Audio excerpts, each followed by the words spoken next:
AICC ಅಧ್ಯಕ್ಷ ಮಲ್ಲಿಕಾರ್ಜುನ್ ಖರ್ಗೆ ಕೋಟೆಗೆ ಇಂದು ಪ್ರಧಾನಿ ನರೇಂದ್ರ ಮೋದಿ ಲಗ್ಗೆ ಇಡಲಿದ್ದಾರೆ. ಕಲಬುರಗಿಯ ಎನ್ವಿ ಮೈದಾನದಲ್ಲಿ ನಡೆಯಲಿರುವ ಬೃಹತ್ ಸಮಾವೇಶದಲ್ಲಿ ಭಾಗವಹಿಸಲಿದ್ದಾರೆ. ಇದಕ್ಕೂ ಮುನ್ನ ಕಲಬುರಗಿ ಡಿಎಆರ್ ಮೈದಾನದಲ್ಲಿ ಸಮಾವೇಶದ ಸ್ಥಳದವರೆಗೆ ಬೃಹತ್ ರೋಡ್ ಶೋವನ್ನು ನಡೆಸಲಿದ್ದಾರೆ.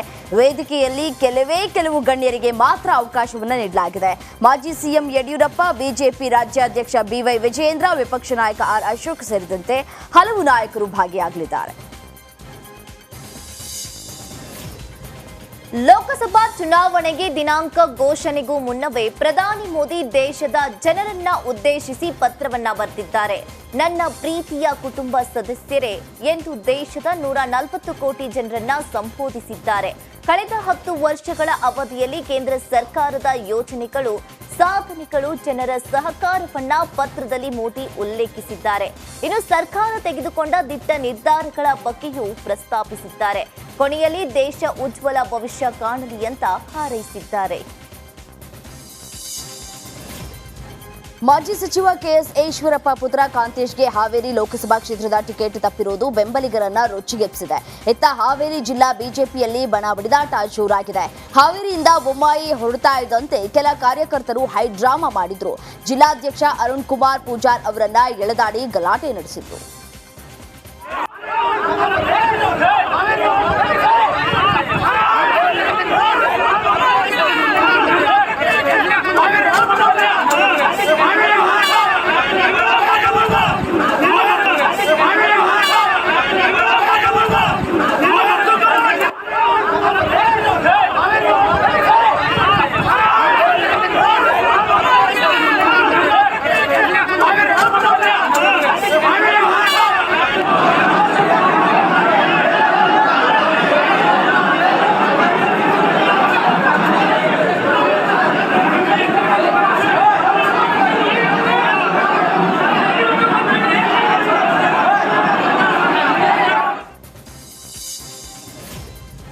ಹಾವೇರಿ ಜಿಲ್ಲಾ ಬಿಜೆಪಿ ಕಚೇರಿ ಬಳಿ ನಡೆಯುತ್ತಿದ್ದ ಗಲಾಟೆ ಪ್ರವಾಸಿ ಮಂದಿರಕ್ಕೆ ಶಿಫ್ಟ್ ಆಯಿತು.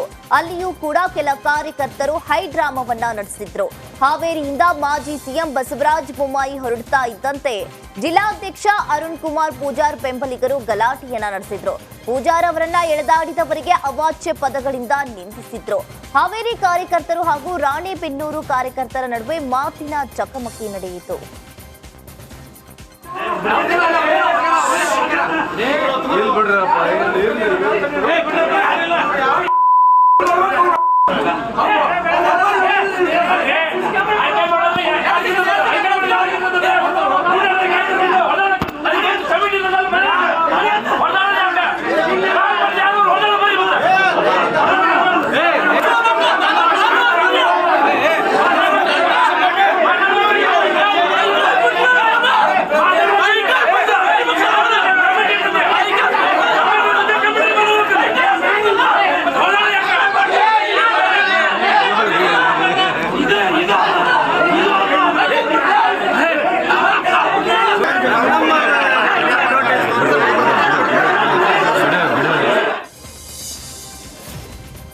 ಹೈಕಮಾಂಡ್ ವಿರುದ್ಧವೇ ಮಾಜಿ ಡಿಸಿಎಂ ಕೆಎಸ್ ಈಶ್ವರಪ್ಪ ತೊಡೆ ತಟ್ಟಿದ್ದಾರೆ. ಉಚ್ಚಾಟನೆ ಮಾಡಿ ನೋಟಿಸ್ ಕೊಡಿ, ಡೋಂಟ್ ಕೇರ್ ಅಂತ ಗುಟ್ರು ಹಾಕಿದ್ದಾರೆ.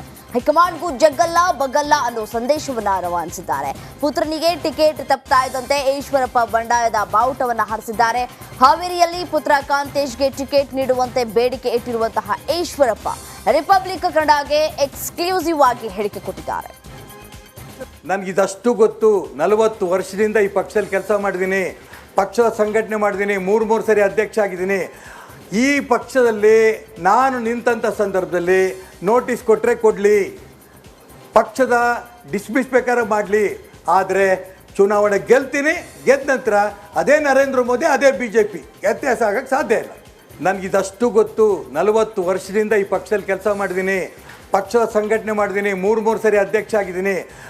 ಈ ಪಕ್ಷದಲ್ಲಿ ನಾನು ನಿಂತಹ ಸಂದರ್ಭದಲ್ಲಿ ನೋಟಿಸ್ ಕೊಟ್ಟರೆ ಕೊಡಲಿ, ಪಕ್ಷದ ಡಿಸ್ಮಿಸ್ ಬೇಕಾದ್ರೆ ಮಾಡಲಿ, ಆದರೆ ಚುನಾವಣೆ ಗೆಲ್ತೀನಿ, ಗೆದ್ದ ನಂತರ ಅದೇ ನರೇಂದ್ರ ಮೋದಿ, ಅದೇ BJP, ವ್ಯತ್ಯಾಸ ಆಗೋಕ್ಕೆ ಸಾಧ್ಯ ಇಲ್ಲ. ನನಗಿದಷ್ಟು ಟಿಕೆಟ್ ಕೈ ತಪ್ಪಿದ್ದೇ ತಡ ಮಾಜಿ ಸಚಿವ ಕೆಎಸ್ ಈಶ್ವರಪ್ಪ ಪುತ್ರ ಕಾಂತೇಶ್ ಮಾಜಿ ಸಿಎಂ ಬಿಎಸ್ವೈ ವಿರುದ್ಧ ಹರಿಹಾಯ್ದ್ರು. ನಾನು ಮತ್ತು ನನ್ನ ತಂದೆ ಮಾಡಿರುವ ತಪ್ಪೇನು, ಹಿಂದುಳಿದ ಜಾತಿಯಲ್ಲಿ ಹುಟ್ಟಿದ್ದೇ ತಪ್ಪಾಯ್ತಾ ಅಂತ ಪ್ರಶ್ನೆಗಳ ಸುರಿಮಳೆಯನ್ನ ಸುರಿಸಿದ್ರು. ಮೊನ್ನೆ ರಾಘವೇಂದ್ರ ಕಾಲ್ ಮಾಡಿದ್ರು. ದೇವರಾಣಿಗೂ ನಿನಗೆ ಟಿಕೆಟ್ ಆಗಿದೆ ಅಂತ ಹೇಳಿದ್ರು. ಇಷ್ಟೊಂದು ಅನ್ಯಾಯ ಮೋಸ ನನ್ನ ಕುಟುಂಬಕ್ಕೆ ಏಕೆ ಮಾಡ್ತಾ ಇದ್ದೀರಿ ಅಂತ ಆಕ್ರೋಶವನ್ನ ಹೊರಹಾಕಿದ್ರು. ನಾನು ಮತ್ತು ನಮ್ಮಪ್ಪ ಮಾಡಿರೋ ತಪ್ಪೇನು, ನಾನು ಮಾಡಿರೋ ತಪ್ಪೇನು? ಕಳೆದ 40 ವರ್ಷಗಳಿಂದ ನಿಮ್ಮ ಜೊತೆ ಸೈಕಲ್ ತುಳ್ಕೊಂಡ್ಬಂದರು, ನಿಮ್ಮ ಜೊತೆ ಎಲ್ಲ ಹೋರಾಟದಲ್ಲೂ ಮಾಡ್ಕೊಳ್ತಾ ಬಂದರು. ಅನಂತಕುಮಾರ್ನವ್ರನ್ನ, ಯಡಿಯೂರಪ್ಪ ಅವ್ರನ್ನ, ಈಶ್ವರಪ್ಪನವ್ರನ್ನ ಕರ್ನಾಟಕ ರಾಜ್ಯದ ಭಾರತೀಯ ಜನತಾ ಪಕ್ಷದ ಸೆಟ್ ದೋಸೆ ಅಂತ ಹೇಳೋರು. ನಾನು ಏನು ತಪ್ಪು ಮಾಡಿದ್ದೀನಿ? ರಾಘಣ್ಣ ಇರ್ಬೋದು, ವಿಜಯಣ್ಣ ಇರ್ಬೋದು, ಎಲ್ಲ ನಾವಿಬ್ಬರು ಒಟ್ಟಿಗೆ ಬೆಳ್ಕೊಂಡು ಬಂದವ್ರು. ನಾವೆಲ್ಲ ಒಂದು ಕುಟುಂಬದ ರೀತಿಯಲ್ಲಿ ಬೆಳ್ಕೊಂಡು ಬಂದ್ವಿ. ರಾಘಣ್ಣ ಒಂದು ಕೇಂದ್ರದ ಮಂತ್ರಿ ಆಗಬೇಕು ಅಂತ ನಿಮಗೆ ಆಸೆ. ವಿಜಯಣ್ಣ ಈಗಾಗಲೇ MLA ಆಗಿದ್ದಾರೆ, ರಾಜ್ಯದ ಅಧ್ಯಕ್ಷ ಆಗಿದ್ದಾರೆ. ನಾನೇನು ತಪ್ಪು ಮಾಡಿದ್ದೀನಿ? ಕಾಂತೇಶ್ಗೆ ಲೋಕಸಭೆ ಟಿಕೆಟ್ ಕೈತಪ್ಪಿದ್ದಕ್ಕೆ ಈಶ್ವರಪ್ಪ ಅಸಮಾಧಾನದ ಬಗ್ಗೆ ಮಾಜಿ ಶಾಸಕ ಪಿ ರಾಜೀವ್ ಪ್ರತಿಕ್ರಿಯಿಸಿದ್ದಾರೆ. ಕಲಬುರಗಿಯಲ್ಲಿ ಮಾತನಾಡಿದ ರಾಜೀವ್, ಈಶ್ವರಪ್ಪ ನಮ್ಮ ಪಕ್ಷದ ನಾಯಕರು. ಯಡಿಯೂರಪ್ಪ ಈಶ್ವರಪ್ಪ ಜೋಡೆತ್ತುಗಳಿದ್ದಂತೆ. ಈಶ್ವರಪ್ಪ ಆ ಕ್ಷಣಕ್ಕೆ ಮಾತ್ರ ಹಾಗೆ ಹೇಳಿದ್ದಾರೆ. ಅವರ ಹೃದಯ ಬಹಳ ಮೃದು ಅಂತ ಬಣ್ಣಿಸಿದ್ರು. ಎಲ್ಲವೂ ಸರಿ ಹೋಗಿ ಅಭ್ಯರ್ಥಿ ರಾಘವೇಂದ್ರ ಗೆಲುವನ್ನ ಸಾಧಿಸ್ತಾರೆ. ನಮ್ಮ ನಾಯಕರು ಎಲ್ಲ ಸರಿ ಮಾಡ್ತಾರೆ ಅನ್ನೋ ವಿಶ್ವಾಸ ಇದೆ ಅಂದ್ರು. ಸನ್ಮಾನ್ಯ ಈಶ್ವರಪ್ಪನವರು ನಮ್ಮ ಪಕ್ಷದ ನಾಯಕರು. ಸನ್ಮಾನ್ಯ ಯಡಿಯೂರಪ್ಪನವರು ಮತ್ತು ಈಶ್ವರಪ್ಪನವರು ಜೋಡೆತ್ತಿನ ರೀತಿ BJPಯ ತೇರನ್ನು ಎಳೆದುಕೊಂಡು ಬಂದಿದ್ದಾರೆ. ಸನ್ಮಾನ್ಯ ಈಶ್ವರಪ್ಪನವರು ಆ ಕ್ಷಣಕ್ಕೆ ಮಾತನಾಡ್ಬಿಡ್ತಾರೆ.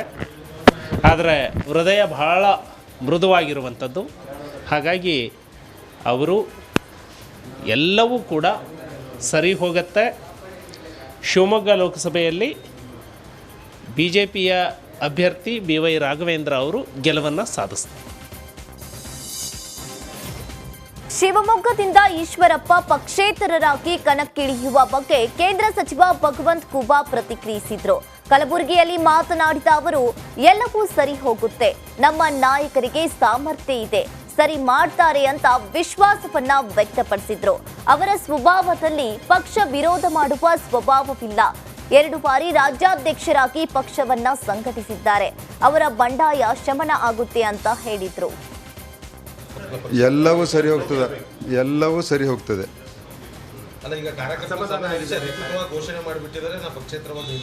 ಎಲ್ಲವೂ ಸರಿ ಹೋಗ್ತದೆ. ಆ ಸಾಮರ್ಥ್ಯ ನಮ್ಮ ಪಕ್ಷಕ್ಕಿದೆ, ನಮ್ಮ ನಾಯಕತ್ವಕ್ಕಿದೆ. ಎಲ್ಲವೂ ಸರಿ ಹೋಗ್ತದೆ. ಶಿವಮೊಗ್ಗದಿಂದ ಸ್ವತಂತ್ರ ಅಭ್ಯರ್ಥಿಯಾಗಿ ಸ್ಪರ್ಧಿಸುತ್ತೇನೆ ಎಂದು ಘೋಷಿಸಿರುವ ಈಶ್ವರಪ್ಪ ಜೊತೆ ನಾನು ಮಾತನಾಡುವೆ ಅಂತ ಹಾವೇರಿಯಲ್ಲಿ ಮಾಜಿ ಸಿಎಂ ಬೊಮ್ಮಾಯಿ ಹೇಳಿದರು. ಈ ಪಕ್ಷವನ್ನ ಕಟ್ಟಿ ಬೆಳೆಸಿದವರು ಈಶ್ವರಪ್ಪನವರು, ಶಿಸ್ತಿನ ಸಿಪಾಯಿ ಅವರು. ವರಿಷ್ಠರ ಜೊತೆ ಮಾತನಾಡಿ ಮನವೊಲಿಸ್ತೇನೆ. ನಾನು ಸಹ ಈಗ ಈಶ್ವರಪ್ಪನವರ ಜೊತೆ ಮಾತನಾಡ್ತೇನೆ ಅಂದರು. ಸಂಘ ಸಂಘಟನೆಯಿಂದ ಬಂದಂಥವ್ರು, ಕಮಿಟೆಡ್ ಇರೋವಂಥವ್ರು. ಹಲವಾರು ಬಾರಿ ವ್ಯತ್ಯಾಸಗಳಾದಾಗ ಬೇರೆ ಬೇರೆ ರೀತಿ ವ್ಯಕ್ತಪಡಿಸಿದಾಗಲೂ ಕೂಡ ಕೊನೆಗೆ ಪಕ್ಷದ ಲೈನನ್ನು ಅವರು ತುಳಿದಿದ್ದಾರೆ.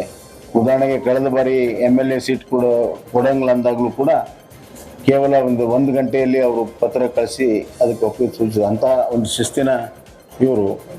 ಖಂಡಿತವಾಗಿ ಅವ್ರು ನೋವಾಗಿದೆ. ನನಗನ್ನಿಸ್ತಾ ಇದೆ ವರಿಷ್ಠರು ಅವ್ರ ಹತ್ರ ಮಾತಾಡ್ತಾರೆ, ಸರಿಯಾಗುತ್ತೆ ಅನ್ನೋಂಥ ವಿಶ್ವಾಸ. ಇಲ್ಲ ಹಂಗಲ್ಲ, ಪಕ್ಷದ ನಿರ್ಣಯ ರೀ. ಭಾಳಷ್ಟು ಬದಲಾವಣೆಗಳು ಹೇಳ್ತೇನೆ ಕೇಳಿ. ವಿಧಾನಸಭೆಯಲ್ಲೂ ಭಾಳಷ್ಟು ಬದಲಾವಣೆ ಆಗಿದೆ, ಲೋಕಸಭೆಯಲ್ಲೂ ಬದಲಾವಣೆ ಆಗಿದೆ, ಮತ್ತು ನಮ್ಮ ರಾಜ್ಯದಲ್ಲಿ ಅಷ್ಟೇ ಅಲ್ಲ, ಬೇರೆ ಬೇರೆ ರಾಜ್ಯದಲ್ಲೂ ಕೂಡ ಬದಲಾವಣೆಗಳಾಗಿದೆ. ಮಾತಾಡ್ತೀನಿ, ನಾನು ನಿನ್ನೆನೂ ಮಾತಾಡಿದ್ದೀನಿ, ನಾನು ಮಾತಾಡ್ತೀನಿ ಖಂಡಿತ. ಪಕ್ಷದ ವರಿಷ್ಠರು ಈಶ್ವರಪ್ಪ ಅವರ ಅತೃಪ್ತಿ ಶಮನ ಮಾಡ್ತಾರೆ ಅಂತ ಹುಬ್ಬಳ್ಳಿಯಲ್ಲಿ ಮಾಜಿ ಸಿಎಂ ಜಗದೀಶ್ ಶೆಟ್ಟರ್ ವಿಶ್ವಾಸವನ್ನ ವ್ಯಕ್ತಪಡಿಸಿದ್ರು. ಟಿಕೆಟ್ ಸಿಕ್ಕಿಲ್ಲ ಅಂತ ಬೇಸರದಿಂದ ಪಕ್ಷೇತರರಾಗಿ ಸ್ಪರ್ಧೆ ಮಾಡೋದಾಗಿ ಹೇಳಿದ್ದಾರೆ. ಇನ್ನು ಈಶ್ವರಪ್ಪ ಭಾವನಾತ್ಮಕವಾಗಿ ಮಾತನಾಡಿದ್ದಾರೆ. ಬೇಸರ ಇದ್ದಾಗ ಇಂತಹ ಬೆಳವಣಿಗೆ ನಡೆಯುತ್ತೆ. ಪಕ್ಷದ ವರಿಷ್ಠರು ಎಲ್ಲವನ್ನ ಗಮನಿಸುತ್ತಿದ್ದಾರೆ. ಅವರ ಜೊತೆ ಮಾತನಾಡಿ ಅತೃಪ್ತಿ ಶಮನ ಮಾಡ್ತಾರೆ ಅಂತ ಹೇಳಿದ್ರು. ಪಕ್ಷದ ವರಿಷ್ಠರು ಇದೆಲ್ಲ ಗಮನ ಹರಿಸ್ತಿರ್ತಾರೆ ಮತ್ತು ಅವ್ರ ಜೊತೆ ಮಾತುಕತೆ ಮಾಡುವಂಥದ್ದು ಮತ್ತು ಅವ್ರಿಗೇನು ಅಸಮಾಧಾನ ಇದೆ ಸರಿ ಮಾಡುವಂಥ ಕೆಲಸ ನಮ್ಮ ಪಕ್ಷದ ವರಿಷ್ಠರು ಮಾಡೇ ಮಾಡ್ತಾರೆ. ಆ ಹಿನ್ನೆಲೆಯಲ್ಲಿ ನಾವು ಕಾಯ್ದು ನೋಡುವಂಥ ಕೆಲಸ ಆಗಬೇಕು. ಅದಕ್ಕೆ ಇನ್ನು ಕೆಲವು ದಿವಸಗಳಲ್ಲಿ ಅದ್ರ ಬಗ್ಗೆ ಎಲ್ಲವೂ ಸರಿ ಆಗ್ತದೆ ಅಂತ ನಾನು ಅಲ್ಲ, ನಾನು ಇಂಡಿಪೆಂಡೆಂಟಾಗಿ ಸ್ಪರ್ಧೆ ಮಾಡಿ ಗೆದ್ದು ಬರ್ತೀನಿ, ನಂತರ ಬೇಕಾದ್ರೆ ಪಕ್ಷಕ್ಕೆ ಸೇರ್ತೀನಿ, ಪಕ್ಷ ಬೇಕಾದ್ರೆ ವಿಚಾರಣೆ ಮಾಡ್ತೀನಿ. ಅದಕ್ಕೆ ನಾನು ಇದ್ರ ಬಗ್ಗೆ ಹೆಚ್ಚು ಕಮೆಂಟ್ ಮಾಡಲಿಕ್ಕೆ ಹೋಗಿದ್ದಿಲ್ಲ. ಈಗ ಒಂದಿಷ್ಟು ಹೇಳಿಕೆ ಕೊಟ್ಟಿದ್ದಾರೆ, ಅದಕ್ಕೆ ಫಸ್ಟ್ ಪಕ್ಷದ ವರಿಷ್ಠರು ಗಮನ ಹರಿಸ್ತಾರೆ. ಒಂದು ಕಾನ್ಸಿಕ್ವೆನ್ಸ್ ಏನಾಗ್ತದೆ, ಇಲೆಕ್ಷನ್ ನಡೆದ ಮೇಲೆ, ನಾಮಿನೇಷನ್ ಆದಮೇಲೆ ಇವೆಲ್ಲ ಡಿಸ್ಕಷನ್ ಆಗ್ತವೆ. ಪಕ್ಷದವರು ಇದೆಲ್ಲವೂ ಥಿಂಕಿಂಗ್ ನಡೆದು ಒಂದು ಅಂತಿಮವಾಗಿ ಇದಕ್ಕೊಂದು ಪರಿಹಾರ ಸಿಗ್ತದೆ ಅನ್ನುವಂಥದ್ದು ನನ್ನ ಒಂದು ಅಭಿಪ್ರಾಯ. ಸರ್, ಅವರು ಒಂದು ನಮಗೆ ಅಸೆಂಬ್ಲಿ ಟೈಮಲ್ಲಿ ಟಿಕೆಟ್ ತರಿಸಿದ್ರು, ಈಗ ಮಗನಿಗೆ ಎಲ್ಲ ಆಯ್ತು. ಅದ್ರ ಬಗ್ಗೆ ಪ್ರತಿಯೊಂದು ಹೇಳಿಕೆಗೆ ನಾನು ಕಮೆಂಟ್ ಮಾಡಲಿಕ್ಕೆ ಹೋಗೋದಿಲ್ಲ, ಅದಕ್ಕೆ ರಿಯಾಕ್ಷನ್ ಕೊಡೋಕ್ಕೆ ಹೋಗೋದಿಲ್ಲ. ಅದು ನನ್ನ ಜವಾಬ್ದಾರಿನೇ ಅಲ್ಲ. ಇದು ಎಲ್ಲವೂ ಸರಿ ಆಗ್ತದೆ.